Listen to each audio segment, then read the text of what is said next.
This is Mamuni. Thank you so much for being Amar Baba Ma.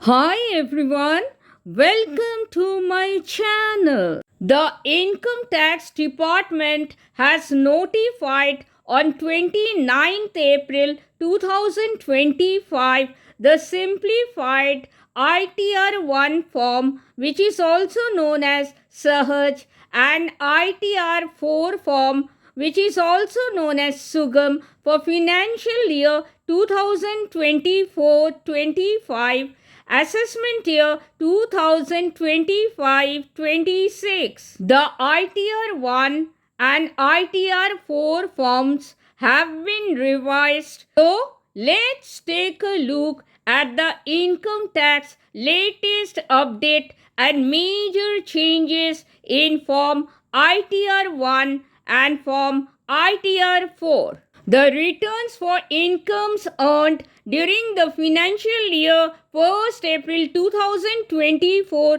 to 31st March 2025 have to be filed using the new forms. The due date for filing returns for non-audit cases is 31st July 2025. Now, you must be wondering what are the major changes in the form ITR 1 and the form ITR 4, right? No worries. In this video, I am going to tell you about the income tax latest update and the major changes in the form ITR 1 and the form ITR 4. So, let's get started. Number 1.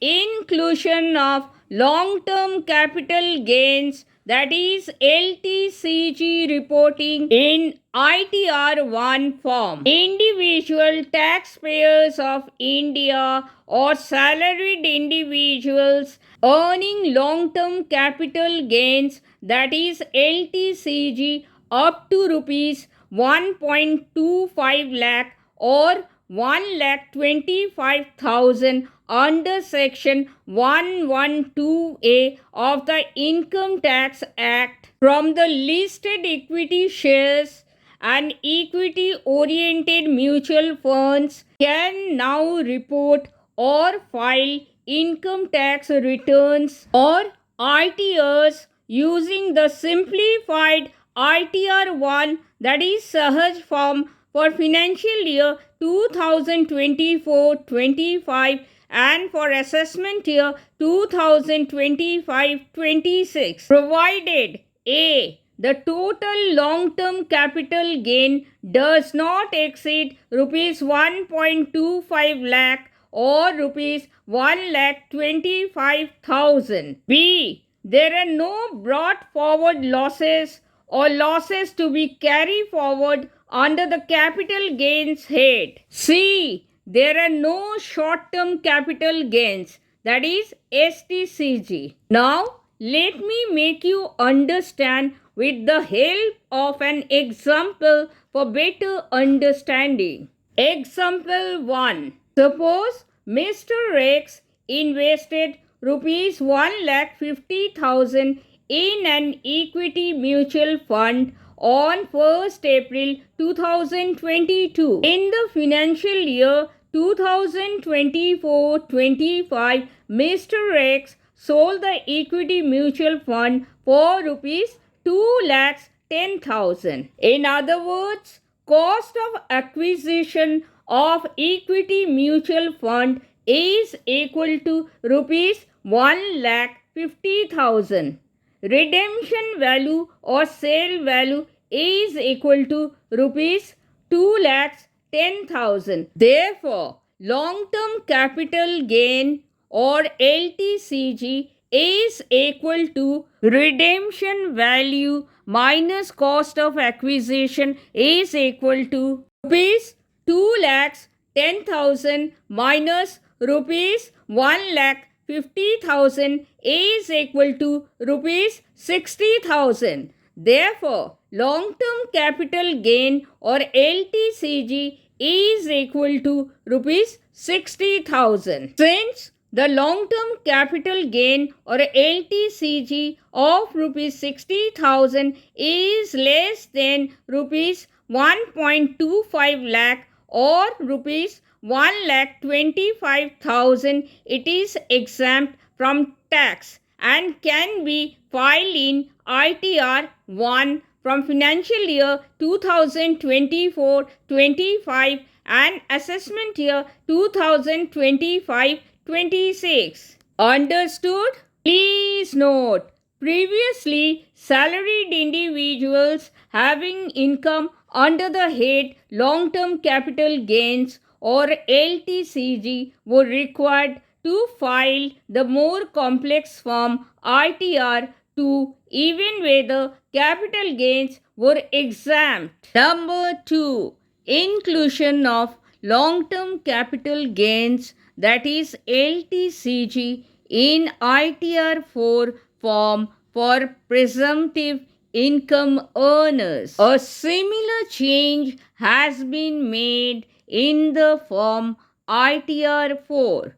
ITR 4, that is SUGAM, the form used by taxpayers under the Presumptive Taxation Scheme sections 44AD, 44ADA and 44AE has been updated to offer more flexibility. Taxpayers can now report long-term capital gains, that is LTCG, under section 112A up to rupees 1.25 lakh or rupees 1,25,000 in ITR 4 provided A. The total long-term gain does not exceed rupees 1.25 lakh or rupees 1,25,000.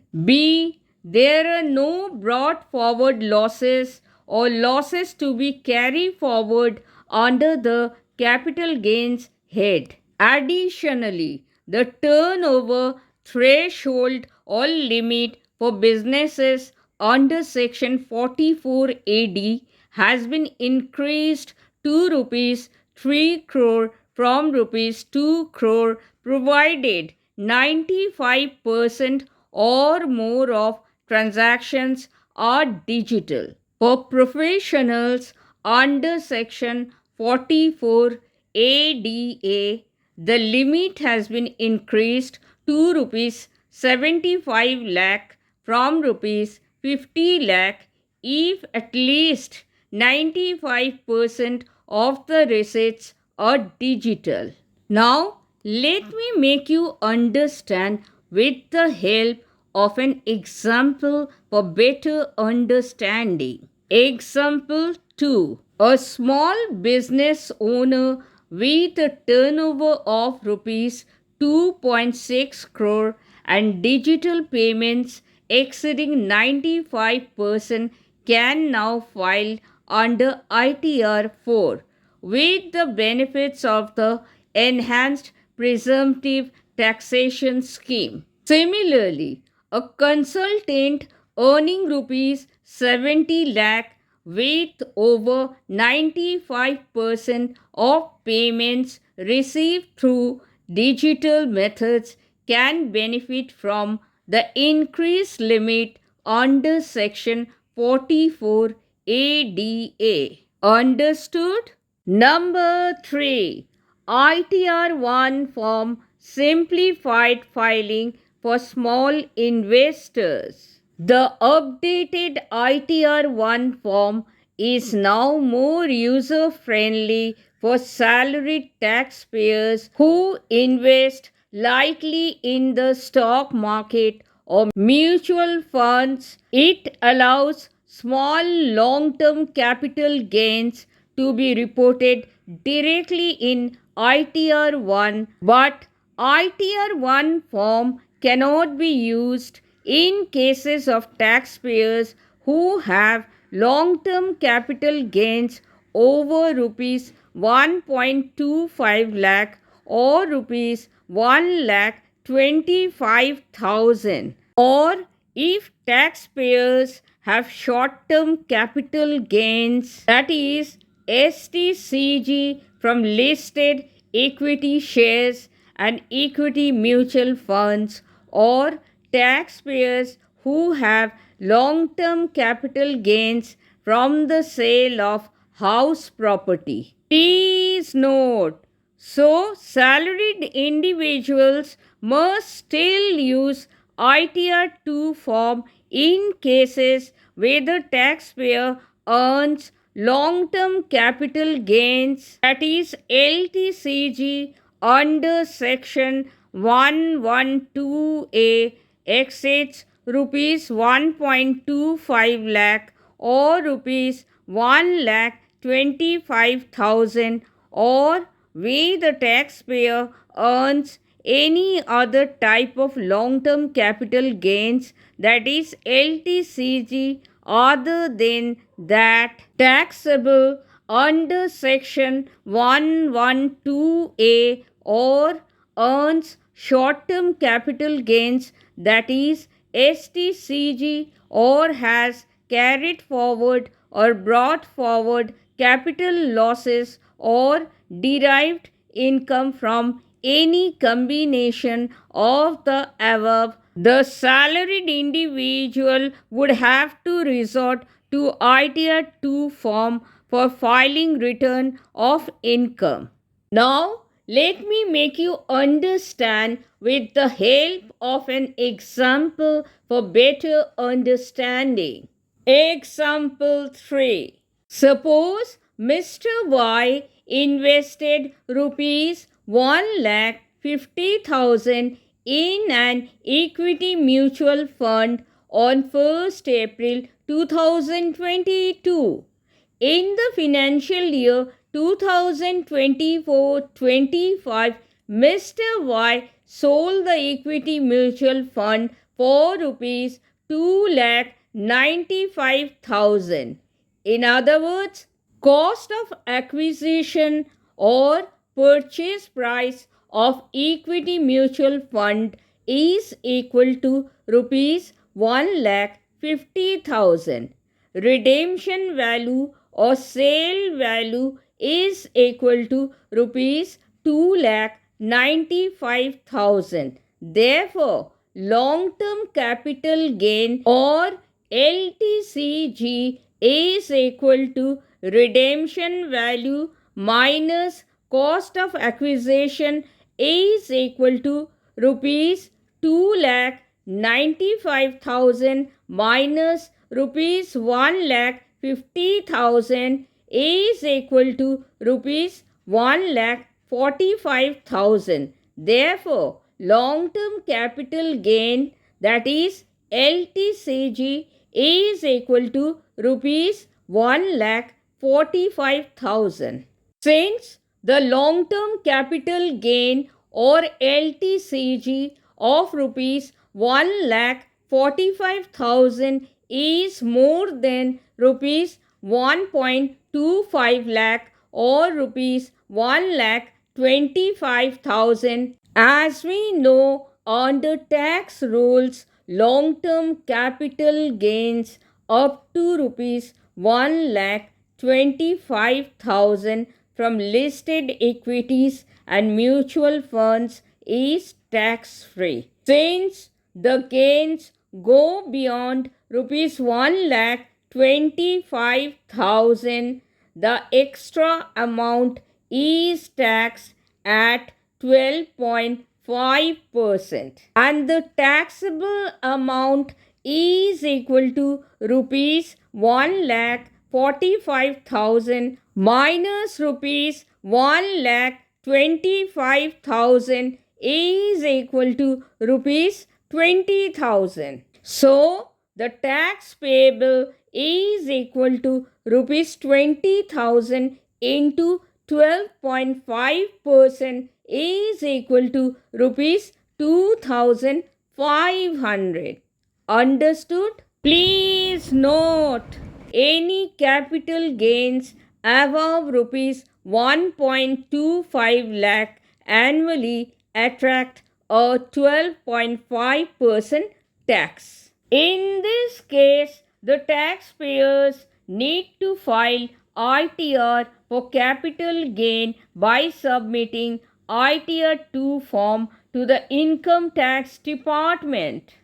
Because according to income tax rules, long-term capital gains up to rupees 1.25 lakh from listed equity shares and mutual funds remains tax exempt, and any capital gains above rupees 1.25 lakh annually attract a 12.5% tax. But if the total income of the taxpayers for a financial year includes income generated from business or profession, then the taxpayers will be required to file ITR 3 form as income tax return for capital gains. Example 4. Suppose Mr. Ray, a salaried employee, sold some mutual fund units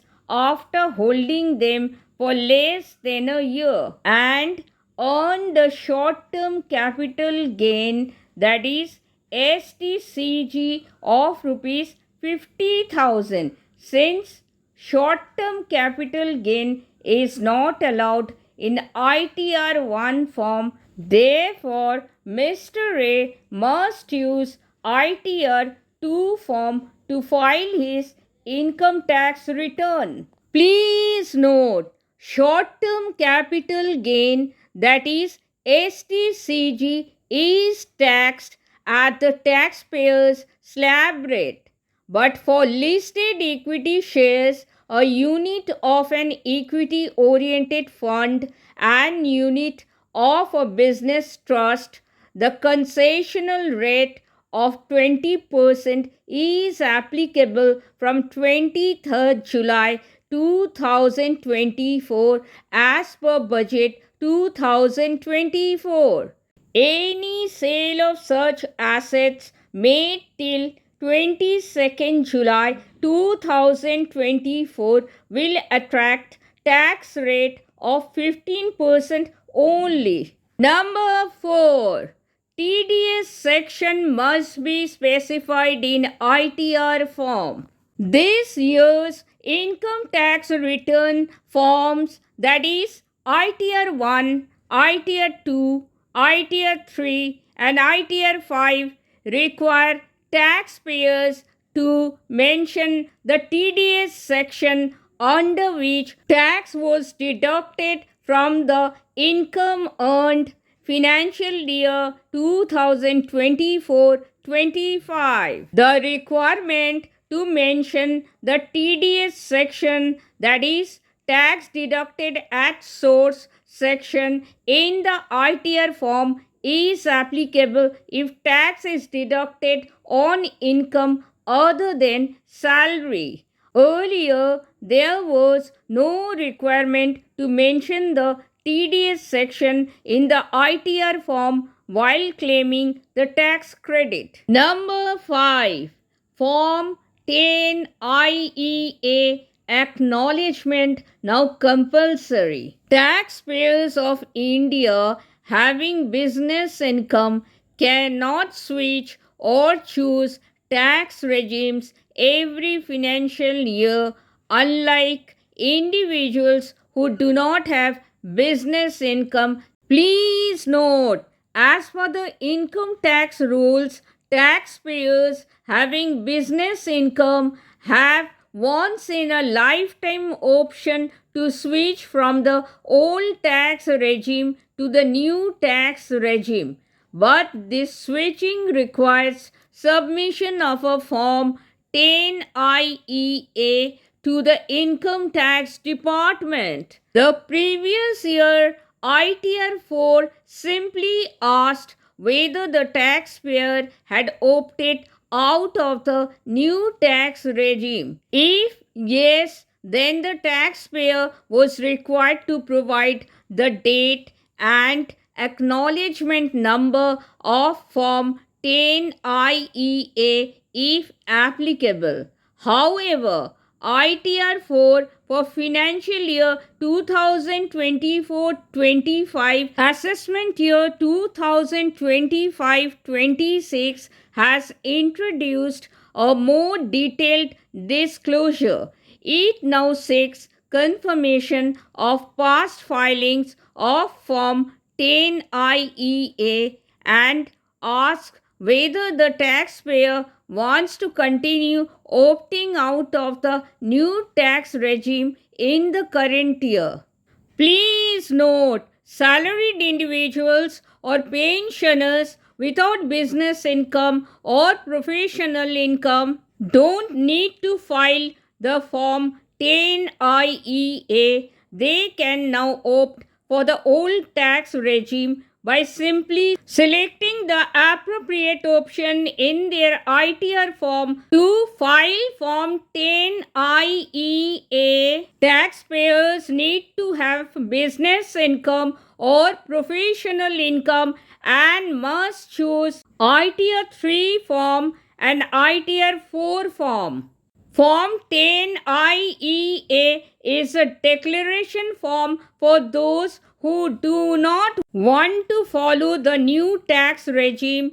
It is mandatory to submit Form 10IEA online before the deadline prescribed for filing the income tax return, that is 31st July. So, those taxpayers switching from the new to the old tax regime in assessment year 2025-26 are required to provide the Form 10IEA and acknowledgement number in their return and justify any delay in filing it if applicable. Number 6. Drop down selection for deductions. In both ITR 1 and ITR 4 forms, taxpayers must now select deductions under sections 80C to 80U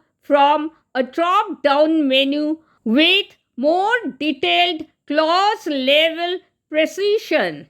This change aims to make deductions more transparent and accurate. Example 5.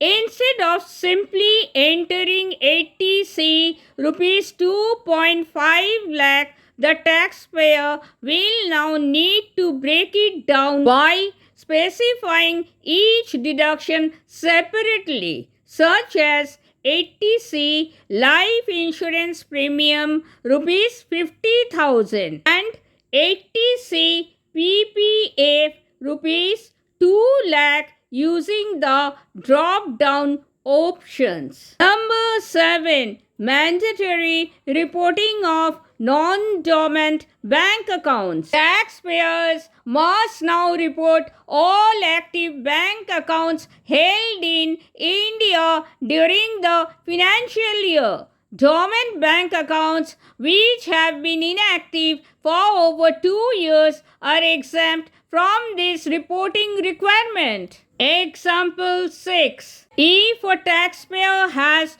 3 bank accounts and one has been dormant, that is inactive for over 2 years, then the taxpayer must still report the other 2 active bank accounts in his or her return, even if there were no transactions during the year. Number 8. Improved mechanism for foreign retirement accounts. Income from retirement accounts maintained abroad falling under section 89A will now have improved field and a relief tracking feature. Example 7. Mr. Z, who worked in the UK for several years and contributed to a pension scheme there, returns to India and withdraws his pension. With the updated ITR form, he can now more easily track and claim the tax relief on the deferred income from his UK pension, because Section 89A brings a significant change by exempting income from foreign retirement accounts from taxation in India on an accrual basis, shifting the tax liability to the foreign country, which will tax the income only at the time of withdrawal. Section 89A avoids the burden of double taxation from the countries India and UK. Thank you so much for watching. Thank you so much for your precious time. I sincerely hope this was helpful.